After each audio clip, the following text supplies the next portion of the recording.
যে ব্যক্তি রাতের সামান্য একটু সময়, অল্প সময় জ্ঞান অর্জন করে, ইলম অর্জন করে, বিদ্যা অর্জন করে, সে সারা রাত সালাত আদায় করলে তো আদব আছে, আপনারা আদব বজায় রাখার চেষ্টা করবেন।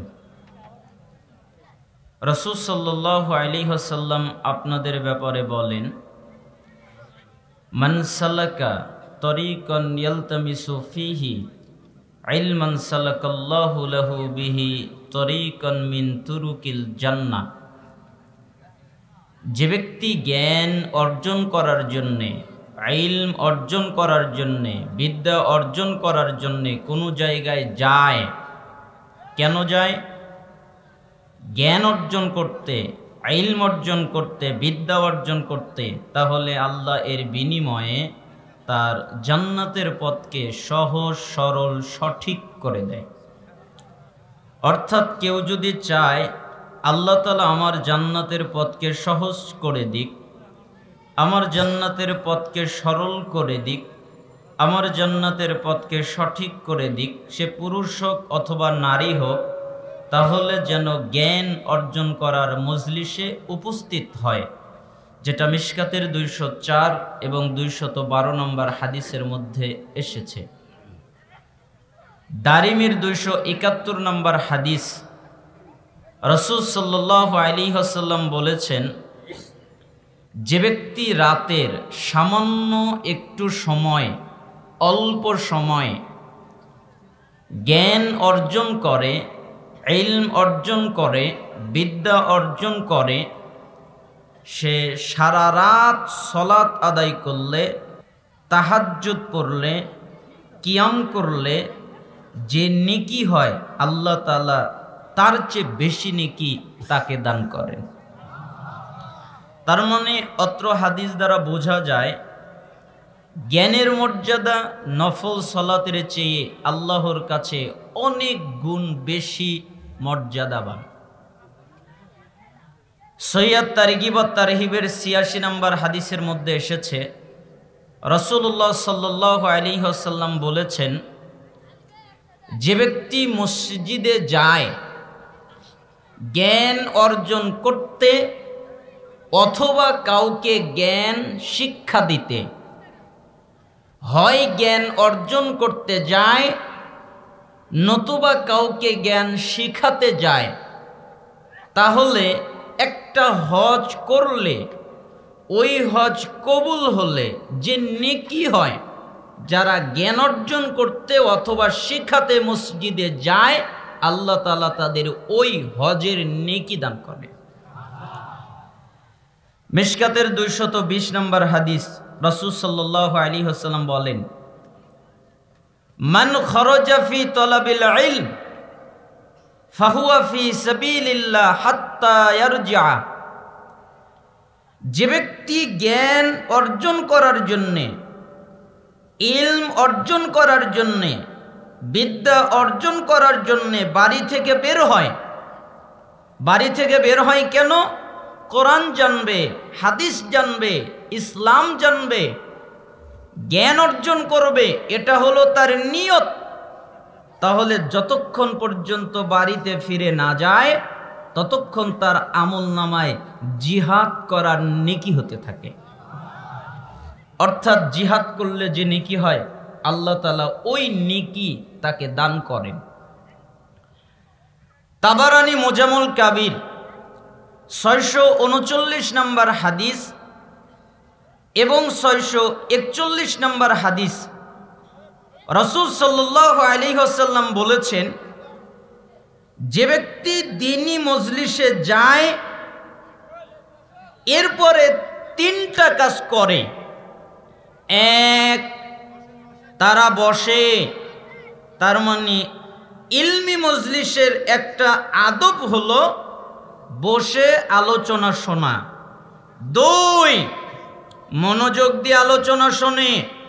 মনোযোগ মানে বাদাম খায় না, বুট খায় না, কালাই খায় না, চা খায় না, পান খায় না, কফি খায় না, পানি খায় না, কারোর সাথে কথা বলে না, যেই কাজ করলে মনোযোগ নষ্ট হয় এমন কোনো কাজ তারা করে না।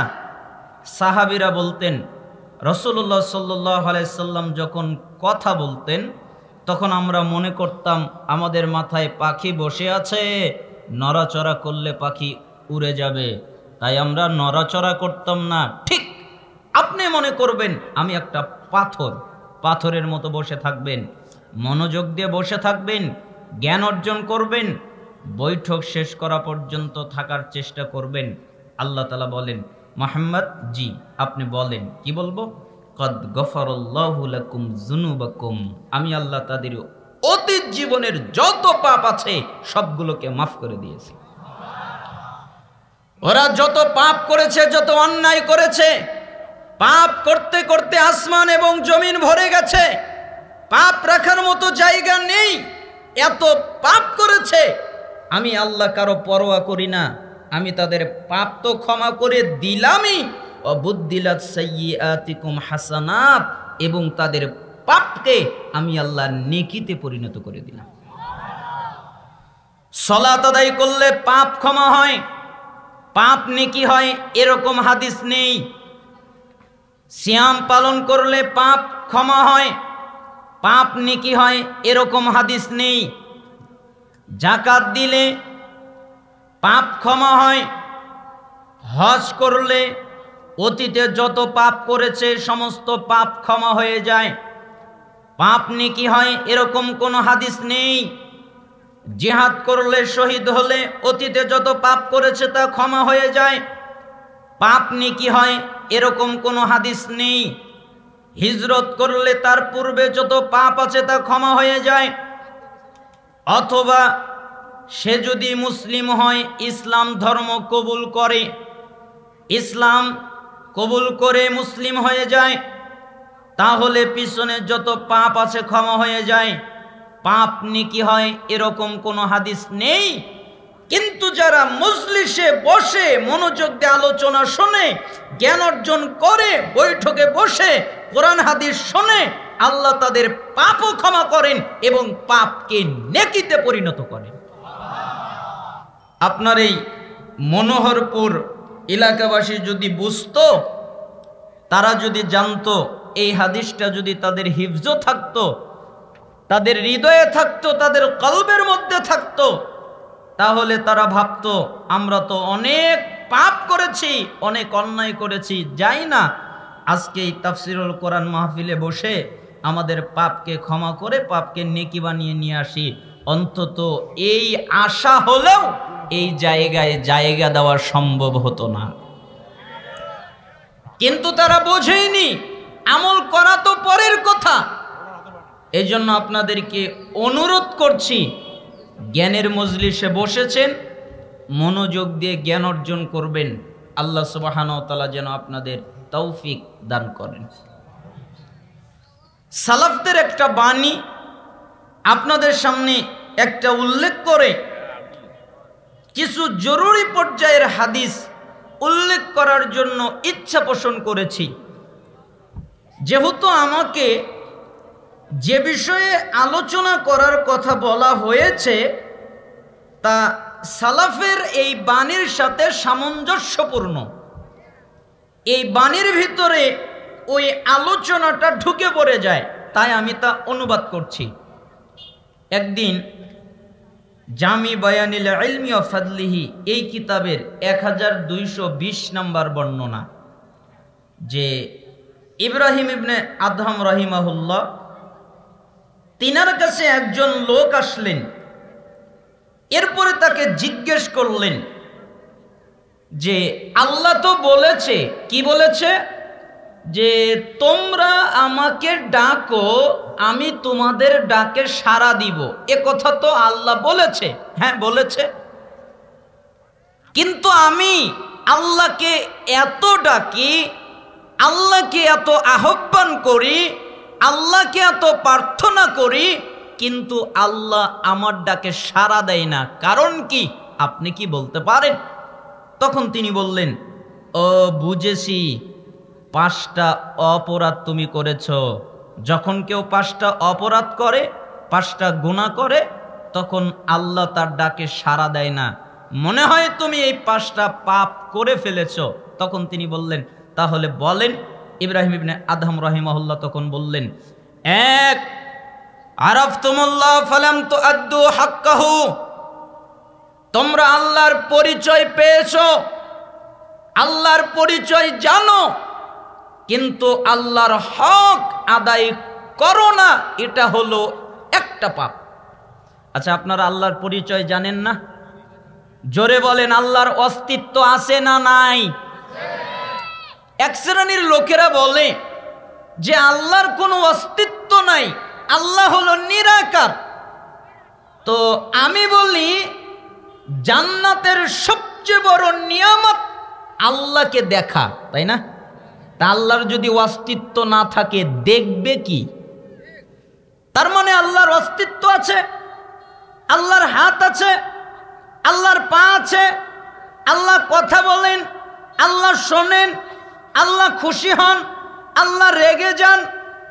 এখন যদি আপনি বলেন হাত পা কেমন, চেহারা কেমন, আল্লাহ কেমন, তখন আমি বলবো আল্লাহর হাত পা যেমন আল্লাহর দরকার তিনি তেমন। ওইটা জানি না, তিনার অস্তিত্ব আছে এটা জানি, তার হাত আছে এটা জানি, তার পা আছে এটা জানি, তার চেহারা ওয়াজ আছে এটা জানি। যদি বলেন কেমন, তাহলে বলবো আল্লাহর যেমন লাগবে তিনি তেমন। তার মানে আল্লাহর অস্তিত্ব আছে না নাই? আছে। তার মানে এই যে আল্লাহর পরিচয় জানেন, এজন্য সালাফ বললেন, তোমরা আল্লাহর পরিচয় জানো কিন্তু আল্লাহর হক আদায় করো না। আল্লাহর হক কি? আল্লাহর হক হলো একমাত্র আল্লাহর ইবাদত করা, আল্লাহর সাথে কাউকে শরীক না করা, এটাই হলো আল্লাহর হক। আল্লাহ তাআলা বলেছেন, ওয়ামা খালাকতুল জিন্না ওয়াল ইনসা ইল্লা লিয়াবুদুন, আমি মানুষকে আর জিনকে তৈরি করেছি একমাত্র আমার ইবাদত করার জন্যে। মানুষ একমাত্র আমার ইবাদত করবে, জিন একমাত্র আমার ইবাদত করবে। আমি মানুষকে তৈরি করেছি একমাত্র, কেবলমাত্র, শুধুমাত্র আমার ইবাদত করার জন্যে। মা উরিদু মিনহুম মির রিজকিন ওয়া মা উরিদু আইয়ুতঈমুন, আমি এদের কাছে কোনো রিজিক চাই না যে এরা আমাকে রিজিক দেবে, আমি এদের কাছে খাদ্য খাবার চাই না যে এরা আমাকে খাদ্য দেবে। ইন্নাল্লাহু আর রাজ্জাক, নিশ্চয়ই আল্লাহ তিনিই হলেন রিজিক দাতা। এজন্য সালাফরা বলতেন, তোমার দায়িত্ব আল্লাহর ইবাদত করা আর আল্লাহর দায়িত্ব তোমাকে রিজিক দেওয়া। বলেন আমাদের কাজ কি করা? আল্লাহর ইবাদত, এটা হলো আল্লাহর হক, আর তার সাথে কাউকে শরীক না করা। আমরা দেদারসে শরীক করে বেড়াচ্ছি, আমরা শিরিক করে বেড়াচ্ছি, অথচ শিরিক পৃথিবীর ডেঞ্জারাস, জটিল এবং কঠিন পাপ। আল্লাহ তাআলা সূরা নিসার 48 নম্বর আয়াতে বলেন, ইন্নাল্লাহা লা ইয়াগফিরু আন ইউশরাকা বিহি ওয়া ইয়াগফিরু মা দুনা যালিকা লিমান ইয়াশা, নিশ্চয়ই যে ব্যক্তি আল্লাহর সাথে শিরিক করে আল্লাহ তাআলা এই শিরিকের পাপ ক্ষমা করে না। এছাড়া যত পাপ আছে আল্লাহ যাকে চায় তাকে মাফ করে দেয়, কিন্তু শিরিকের পাপ ক্ষমা হয় না। এ কথা আল্লাহ বললেন। সূরা মায়েদা 72 নম্বর আয়াত, আল্লাহ তাআলা বলেন, ইন্নাহু মাইয়ুশরিক বিল্লাহ, নিশ্চয়ই যে ব্যক্তি আল্লাহর সাথে শিরিক করে, আল্লাহর সাথে অংশী স্থাপন করে, আল্লাহর সাথে অংশীদার সাব্যস্ত করে, ফাকাদ হারামাল্লাহু আলাইহিল জান্নাহ, আল্লাহ তার জন্য জান্নাতকে হারাম করে দেন। ওমা ওয়াহুন নার, আর তার ঠিকানা হলো জাহান্নাম। ওমা লিয-যালিমিনা মিন আনসার, আর এ হলো জালেম, এর কোনো সাহায্যকারী নেই, এর কোনো সহযোগিতাকারী নেই। সে সাহায্যকারী হিসেবে আল্লাহকে পাবে না, সে সাহায্যকারী হিসেবে আল্লাহর নবীদের পাবে না, সে সাহায্যকারী হিসেবে মালাক ফেরেশতাদের পাবে না, সে সাহায্যকারী হিসেবে কোনো আলেম, কোনো আল্লাহর ওলি বন্ধু তাদেরকে পাবে না, সে সাহায্যকারী হিসেবে বাপ মা ভাই বন্ধু কাউকে পাবে না, সাহায্যকারী হিসেবে কাউকে পাবে না। সে হলো জালেম, সে হলো জুলুমকারী, ওর ঠিকানা জাহান্নাম। আর জান্নাত ওর জন্য হারাম। কেন? ও আল্লাহর সাথে শিরিক করত।